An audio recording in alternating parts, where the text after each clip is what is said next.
Olá, alunos! Estamos de volta. Hoje nós vamos dar início, ao módulo 2 da área de ciências. Então, vocês podem aí estar abrindo o livro no capítulo 3, na página 182. Nós temos aqui essa imagem linda.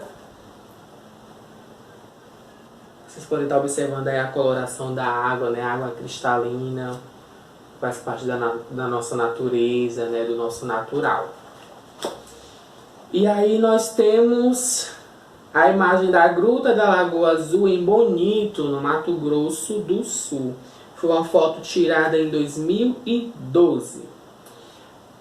E a temática que nós vamos retratar aqui, no caso, será sobre a água, o quanto é importante falarmos sobre a água e o quanto a água ela tem sido contaminada, ela tem sido poluída, ela tem sido aí devastada, Então, nós estamos meio que em um processo de escassez de água. Alguns estados estão com poucas águas para usufruir, para consumir.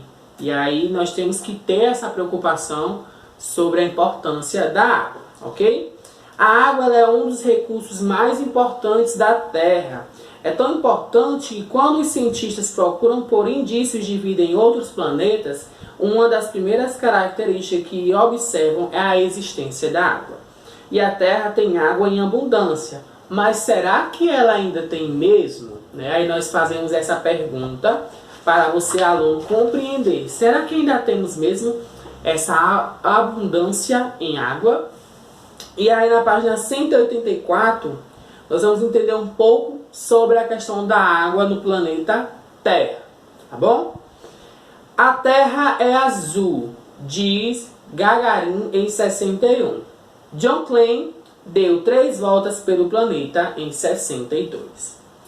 O major soviético Yuri Gagarin nasceu no dia 9 de março de 1934.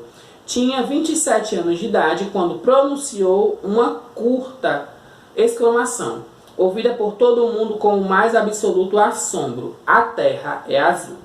Era 12 de abril de 1961 e o cosmonauta estava na órbita do planeta a bordo da cápsula Vostok 1. Vendo com um distanciamento até então impensável, passou 1 hora e 48 minutos em órbita. Voltou cheio de impressões sobre a Terra vista de longe. E aí nós temos a imagem, do nosso planeta Terra sendo visto de longe. E a maior parte do nosso planeta, ele tem a cor azul. E essa cor azul, ela representa, a quantidade de água no nosso planeta. Então, nosso planeta ele é considerado planeta azul justamente pela quantidade de água existente no nosso planeta. E aí ele faz uma pergunta: o que representa a parte azul que cobre a superfície da Terra vista por Gagarin? O Fábio acabou de falar. Observando a imagem ao lado, podemos perceber que a maior parte da superfície terrestre é coberta por água ou por solos. Se tem uma maior parte azul, então vai ser por água. Cerca de 71% da superfície da Terra é coberta por água e 29% não é coberta por água. Ou seja, a maior parte da nossa superfície ela é água.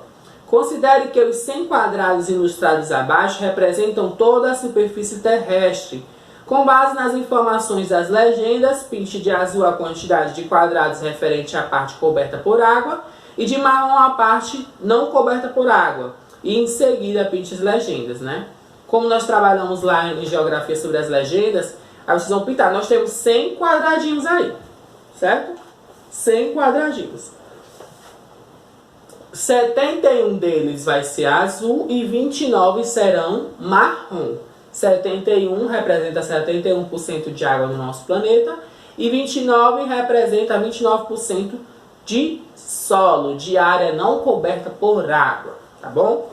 Apesar da grande quantidade de água existente no planeta Terra, a maior parte não é própria para o consumo de pessoas e de outros seres, E aí nós temos aqui uma pequena porcentagem, um desenho de uma porcentagem que fala sobre a porcentagem de água doce e água salgada na Terra.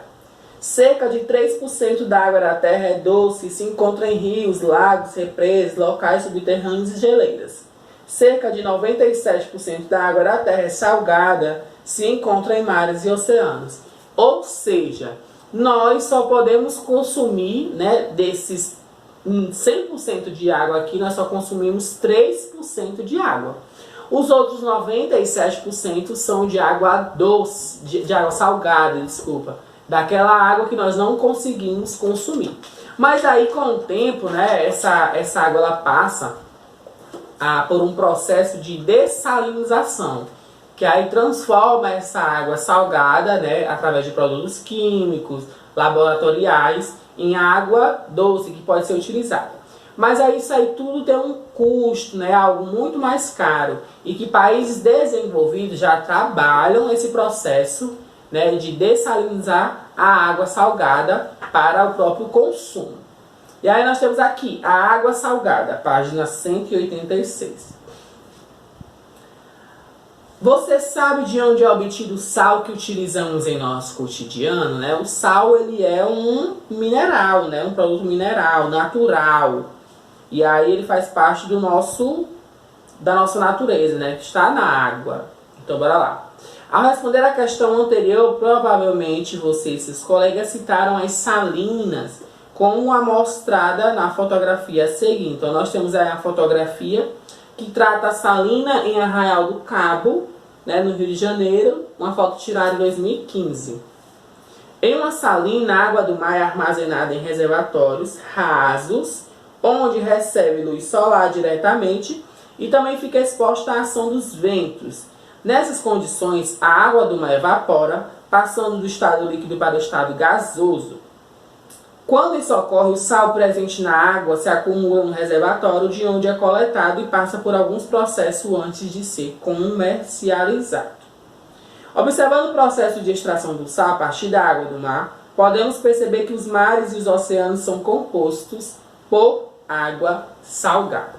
Ou seja, o sal de cozinha que nós temos, ele é um sal que vem do mar, mas ele passa por um processo de dessalinização, né? Então aí vai ter produtos químicos que vão transformar nesse sal branquinho, né? Que pode ser colocado no nosso alimento.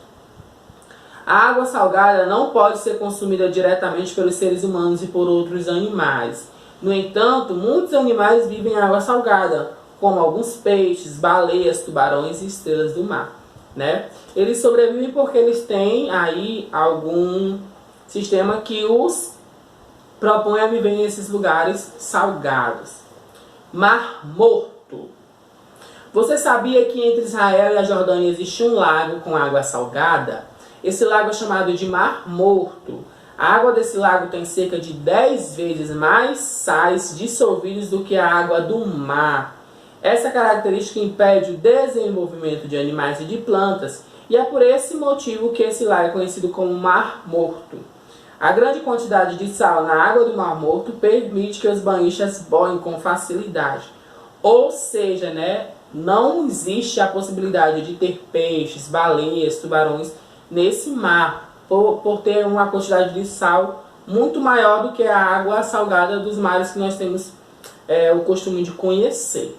Certo? E aí, por conta dessa quantidade de sal, faz com que os banhistas fiquem boiando, né? Façam com que eles não consigam descer até a superfície.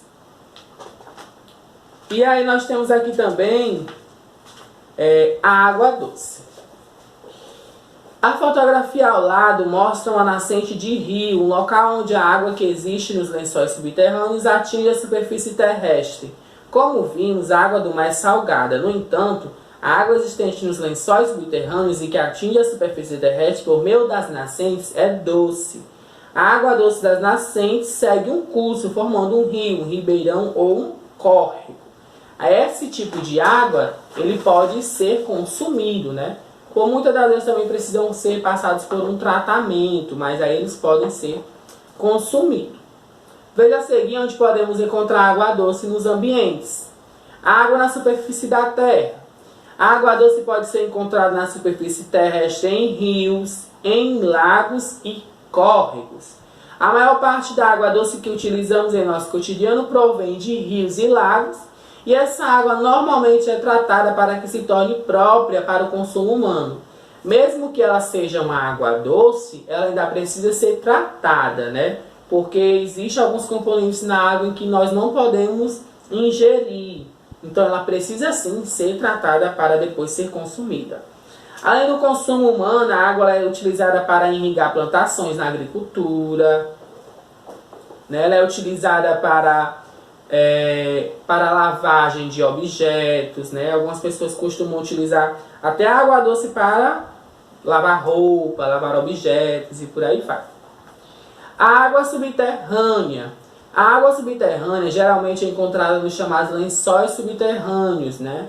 Os lençóis subterrâneos são regiões do subsolo onde a água da chuva que penetra no solo se acumula, formando um reservatório subterrâneo.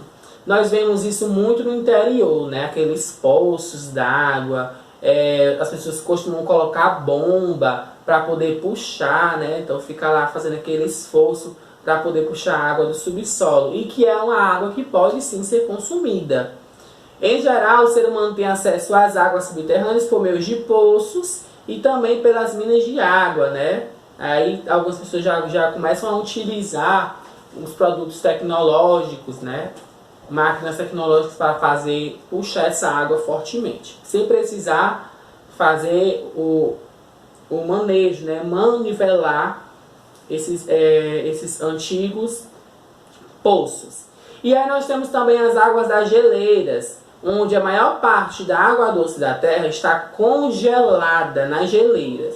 Essa água ela não é utilizada para o consumo humano, porque se encontra em estado sólido. A água doce também está presente no solo, no ar, nas plantas, nos seres humanos e em outros animais. O que ele quer dizer é que a água ela faz parte do nosso dia a dia, né? Na chuva, se nós encontramos alguns poços de água doce por aí, até mesmo o sol ele faz com que essa água se evapore aos poucos, né? Não que vá acabar com todo um lago, com todo um rio, mas em constante, né, situações, né, a gente pode sentir aquela brisa, e junto com a brisa nós temos aí a água, né? E aí vocês vão estar respondendo, junto com os pais responsáveis de vocês, a atividade da página 190 e 191, né? Para melhor compreensão. E aí nós nos encontramos na próxima aula de ciência, tá bom? Então, tchau, tchau.